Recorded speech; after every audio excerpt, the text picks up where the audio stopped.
ఒక్కసారి కొమ్మూరి గోల్డ్ కి కాల్ చేయండి. తాకట్లో ఉన్న మీ బంగారాన్ని విడిపించి మార్కెట్ ప్రైస్ కి వాళ్ళు కొనుక్కుని మిగతా డబ్బులు మీకు ఇచ్చేస్తారు. రైట్, బ్రేక్ న్యూస్ చూస్తున్నాం మనం టీవీ స్క్రీన్ పై. అతి అభినయంతో దాడి డ్రామా ఆడి పాడేరు ఘటనలో అడ్డంగా బుక్ అయిన పాస్టర్ అభినయ్ దర్శన్ గురించి విస్తుపోయే వాస్తవాలు వెలుగులోకి వస్తున్నాయి. అల్లూరు జిల్లా పాడేరు కాన్స్టిట్యున్సీలో తనపై తానే దాడి చేయించుకుని డ్రామా ఆడి లేనిపోని రచ్చకు తెరలేపిన పాస్టర్ అభినయ్ డ్రామా ఎపిసోడ్ వెనుకున్న కుట్రను ఛేదించే క్రమంలో చాలా విషయాలు వెలుగులోకి వస్తున్నాయి. దర్యాప్తులో భాగంగా పాస్టర్ అభినయ్ భాగవతాలు తవ్వుతున్న కొద్దీ ఇప్పుడు బయటపడుతున్నాయి. అతనిపై గతంలో వివిధ పోలీస్ స్టేషన్లలో నమోదైన కేసులు, విలాసాల కోసం అభినయ్ చేసిన అభినయాలు ఇప్పుడు తెర మీదకు వస్తున్నాయి. పాస్టర్ ముసుగులో పలువురు మహిళలను మోసం చేయడం, అదనపు కట్నం కోసం వేధింపులకు పాల్పడటం అండ్ వాళ్ళ కట్టుకున్న భార్యను కూడా వేధించడం వంటి ఘటనలో కడపకు చెందిన అభినయ్ దర్శన్ పలు పోలీస్ స్టేషన్లో క్రిమినల్ కేసులు నమోదయ్యాయి. వివాహేతర సంబంధాలు పెట్టుకుంటూ మొదటి భార్యకు తెలియకుండా ఏకకాలంలో 4 మహిళలతో పెళ్ళాడాడు అభినయ్ దర్శన్. సో దీని వెనుక భాగవతాలు మొత్తం ఇప్పుడు బయటకు వస్తున్నాయి. కేవలం విలాసాల కోసం ఒక వేధింపులు, అప్పులు పాలవడం జరిగింది. కడప టౌన్లోని ఎర్రముక్కపల్లి మండలం కందిపాలెం గ్రామం. ప్రస్తుతం ప్రకాష్ నగర్కు చెందిన అభినయ్ దర్శన్ ఎస్వి యూనివర్సిటీ నుంచి యానిమేషన్ ఇంజనీరింగ్లో పట్టా పొందాడు. 2011 మే 19న ప్రకాష్ నగర్కు చెందిన ఒక యువతితో ఈ కిలాడి పాస్టర్కు పెళ్ళయింది. ఆ తర్వాత పెళ్లి సమయంలో అయితే డబ్బులు ఇవ్వలేదో తర్వాత వాళ్ళ దగ్గర నుంచి అదనపు కట్నం కోసం వేధించి వాళ్ళని వెంటాడి దాదాపుగా ₹1,50,000 క్యాష్, ఇంకా 15 తులాల బంగారం కట్నంగా ఇచ్చినా సరే మళ్ళీ ఎక్స్ట్రా అడిగాడు అనమాట. సో అభినయ్కు 2 అమ్మాయిలు ఉన్నారు, కుమార్తెలు. అభినయ్ భార్యకు యూనియన్ బ్యాంక్లో క్యాషియర్గా ఉద్యోగం రావడంతో హైదరాబాద్లోని మణికొండకు బదిలీ అయ్యారు ఫ్యామిలీ మొత్తం. సో ఆ సమయంలో అభినయ్ దర్శన్ తనకు సినిమాల్లో అవకాశాలు వస్తాయంటూ భార్యను తీవ్రంగా ఒత్తిడి చేసి ఆమె పేరుతో భారీగా అప్పులు తీసుకున్నాడు. అప్పటికే ఆవిడ మీద అనుమానం.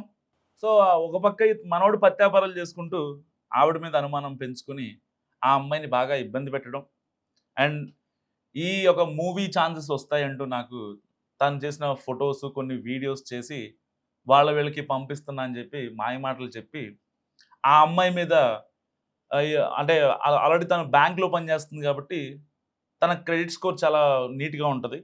సో అడగగానే వెంటనే లోన్లు కూడా వస్తాయి. సో వెంటనే ఆ అమ్మాయి మీద అందరి కాడికి లోన్లు పెట్టేశాడు.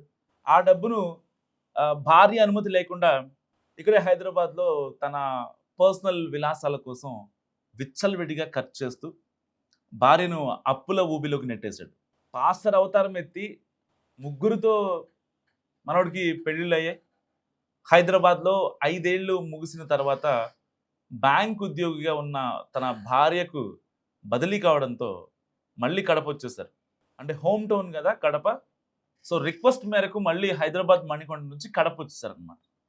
ఈ క్రమంలో తాను మారిపోయానని, ఇకపై పాస్టర్గా సేవలు చేసుకుంటానని, నేను కంప్లీట్గా చేంజ్ అయ్యాని చెప్పి నమ్మించి కడపలోని హెచ్డిఎఫ్సి బ్యాంక్ ద్వారా భార్యతో మళ్ళీ భారీగా లోన్లు తీసుకున్నాడు.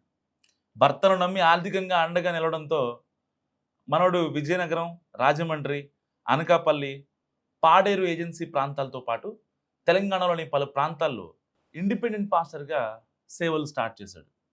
అయితే విజయనగరంలో పాస్టర్గా ఉన్న సమయంలో ఒక అమ్మాయితో వివాహితర సంబంధం పెట్టుకుని 2021 మే 15న ఆమెను తీసుకొని పారిపోయి రహస్యంగా పెళ్లి చేసుకున్నాడు. అప్పటికే ఇతనికి 2 ఆడపిల్లలు. అండ్ దీనిపై ఆ యువతి తల్లిదండ్రులు విజయనగరం 1 టౌన్ పోలీస్ స్టేషన్లో ఫిర్యాదు చేశారు. సో పోలీసుల విచారణలో మొదటి భార్యను సంప్రదించగా అభినయ్ దర్శన్ బుద్ధి మంచిది కాదని, అంతకుముందే విజయవాడలో మరో మహిళను మోసం చేసి పెళ్లి చేసుకున్నాడని కూడా పెద్దలు, పోలీసుల జోక్యంతో వీళ్ళందరూ విడిపోయారని అసలు విషయాలు ఆ భార్య బయటపెట్టింది. ఇటు క్రిమినల్ బెదిరింపులు, స్టేషన్లలో కేసులు.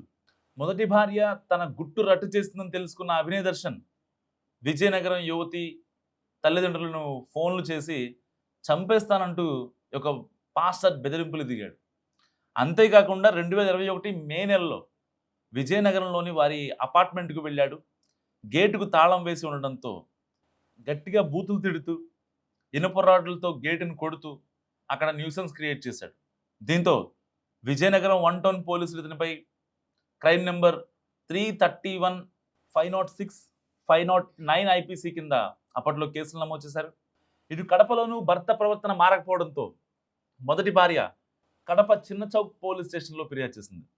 పోలీసులు అభినయ్ దర్శన్తో పాటు అతని కుటుంబ సభ్యులపై క్రైమ్ నెంబర్ 172, 498, 494 ఐపీసీ సెక్షన్ల కింద అండ్ వరకట్న కేసులు కూడా అతనిపై నమోదు చేశారు. ఈ కేసులు ప్రస్తుతం కోర్టు పరిధిలో ఇంకా విచారణలో ఉన్నాయి.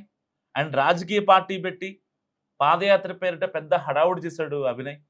సో అభినయ్ దర్శన్ భరోసా అనే సంస్థకు వ్యవస్థాపకుడిగా పనిచేస్తూ రాష్ట్ర కార్యదర్శిగా వ్యవహరిస్తూ అభినయ్ దర్శన్ ఫౌండేషన్స్ నడుపుతున్నాడు. ప్రస్తుతం చేంజ్ పీపుల్స్ ఫ్యూచర్ అనే పార్టీ రిజిస్ట్రేషన్ కోసం క్రైస్తవుల నుంచి తలా 10 రూపాయలు విరాళం ఇవ్వాలంటూ సోషల్ మీడియా వేదికగా తన బ్యాంక్ ఖాతా వివరాలను షేర్ చేస్తూ డబ్బులు వసూలు చేస్తున్నాడు. ఇటీవల పాడేరు ఏజెన్సీ పరిధిలో పాదయాత్ర చేపట్టి అభినయ్ మహారాజ్ అనే పేరుతో సోషల్ మీడియాలో ప్రభుత్వాలకు వ్యతిరేకంగా వీడియోలు అప్లోడ్ చేస్తూ హడావుడి చేస్తున్నాడు. అయితే మే 18న కరెక్ట్గా జీకే వీధి మండలం మొండిగెడ్డ వద్ద 4 ముసుగు దొంగలు తనపై దాడి చేశారంటూ స్వల్ప గాయాలతో చింతపల్లి ఏరియా హాస్పిటల్లో చేరి నాటకీయ పరిణామాలకు తెరలేపాడు. పాస్టర్ వృత్తిని సామాజిక సేవను అడ్డం పెట్టుకుని బహుభార్యత్వానికి పాల్పడుతూ మహిళల జీవితాలతో ఆడుకుంటున్న ఈ కిలాడీ పాస్టర్ భాగవతాలు ఒక్కొక్కటిగా వెలుగులోకి వస్తున్నాయి. ఇప్పుడు ఇటు రాజకీయం అండ్ కడప లింకులు ఏదైతే హోమ్ టౌన్ కదా, ఆ కడప లింకులపై పోలీసులు దర్యాప్తు చేస్తున్నారు. ఇటీవల జరుగుతున్న వరుస పరిణామాలతో పోలీసులు మరింత లోతైన దర్యాప్తు చేస్తున్నారు. రాష్ట్రంలో లేనిపోని అశాంతిని క్రియేట్ చేసేందుకు, ప్రభుత్వ ప్రతిష్టను దిగజార్చేందుకు ఓ పార్టీకి చెందిన కొందరు నేతలు పనిగట్టుకుని కుట్రలకు పాల్పడుతున్నారు.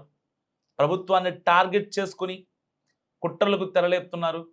ఈ క్రమంలోనే పాడేరులో తనపై తానే దాడి చేసుకున్న పాస్టర్ అభినయ్ వెనుకున్న రాజకీయ కుట్రల కోణంలోనూ పోలీసులు దర్యాప్తు చేస్తున్నారు.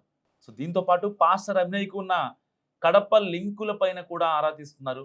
కేవలం పబ్లిసిటీ కోసం పాస్టర్ అభినయ్ ఈ డ్రామా ఆడారా, లేక రాజకీయ కుట్ర కోణం ఏమైనా ఉందా అనే కోణంలో ఇప్పుడు పోలీసులు దర్యాప్తు చేస్తున్నారు.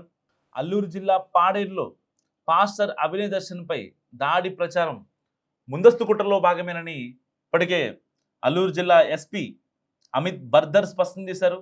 కొంతమందిని డబ్బు ప్రలోభాలకు గురిచేసి ఆ ఘటనలో భాగస్వాములను చేశారని, అంటే ఎవరైతే మాట వినలేదో వాళ్ళకి డబ్బులు ఇస్తామని ఎక్కువ మొత్తంలో ఆఫర్ చేసి ఈ యొక్క పాస్టర్ అభినయ్ ఈ యొక్క దాడికి, ఈ డ్రామాకి పాల్పడ్డాడని పోలీసులు విచారణలో తేలింది. సో ఘటనకు ముందుగానే చిత్రీకరించి సామాజిక మాధ్యమాల ద్వారా ప్రచారం చేశారు. ప్రజల్లో భయాందోళనలు, మత విద్వేషాలు రేకెత్తించే ఉద్దేశంతో వీళ్ళంతా వ్యవహరించారు. తద్వారా రాజకీయ ప్రయోజనం పొందాలని చూశారు. అల్లూరు జిల్లాలో కొంతకాలంగా పాస్టర్లతో సమావేశాలు నిర్వహించారని కూడా, అండ్ రాజకీయ పార్టీ ఏర్పాటు పైన చర్చలు జరిపారని కూడా చెప్తున్నారు. ఈ ఘటనలో మొత్తం 9 మందిపై కేసు నమోదు చేశారు. నిందితుల్లో ఒకరు మైనర్ కూడా ఉన్నారు. వీళ్ళందరినీ ట్రాప్ చేసి వాళ్ళందరికీ ఏ ఫుడ్ కావాలంటే ఆ ఫుడ్ తినిపించుకుంటూ చాలా జాగ్రత్తగా వాళ్ళందరినీ ప్లాన్ చేసి, ఇక్కడ పొడవండి, ఇక్కడ పొడిస్తే ఎలాంటి ఇబ్బంది ఉండదు నాకు, సో ఫర్దర్గా మన ప్లాన్ సక్సెస్ అవుద్ది, టాస్క్ కంప్లీట్ అయిపోద్ది, కాబట్టి మనం చేయాల్సినవి మనం చేయొచ్చు అనే పాయింట్లో ఈ పాస్టర్ ఆడిన డ్రామాలు అన్నీ ఇన్ని కావు. నిజంగా మరి ఇన్ని పనులు చేసిన పాస్టర్ గురించి, పాస్టర్ అభినయ్ దర్శన్ గురించి మీరేమనుకుంటున్నారు? మస్తుగా కామెంట్ చేయండి.